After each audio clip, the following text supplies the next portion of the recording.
what would you do if the lights went out within the next hour? It's a big question that I think some people out there avoid because they feel it's just not going to happen, or they just want to ignore it. Now, you could say that for a lot of things out there, but some people are wise and know that if they're in a certain area that is prone for certain things, that they should have a plan for such an event. Just like if you live in an earthquake-prone area, you would want to have a plan for an earthquake. Same with a tornado, a floodplain. They all have a plan that needs to be initiated if certain things go into motion. The same could be said for a lights out situation. I've talked about this over and over again. For good reason.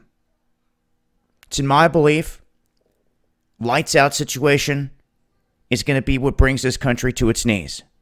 How it happens? Yet to be seen, but we know that it could be done by man or it could be caused by the sun. So when I see stories that are being broke and put out talking about the potential of a lights out situation, I like to capitalize on that by reminding folks that you need a plan severely. This isn't something to put on the back burner. This is a plan that you need to be working on weekly. You need to be thinking about it. You need to really be planning on it and be putting things aside that are going to be needed for such an event. Now, I know many people out there that live daily with this in mind.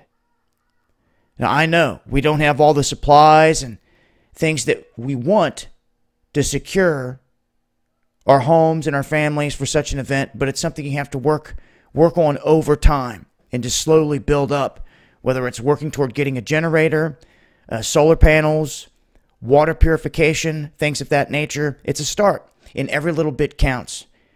And see, we are in a phase right now with the sun in what they would want to call the beginning of a solar minimum, where there's very, very little sunspot activity, although you will see coronal holes open up like we're seeing right now, and this allows a lot of wind and particles to come out of the sun toward the earth, and then it hits the earth and creates these geomagnetic storms, which can also create beautiful auroras.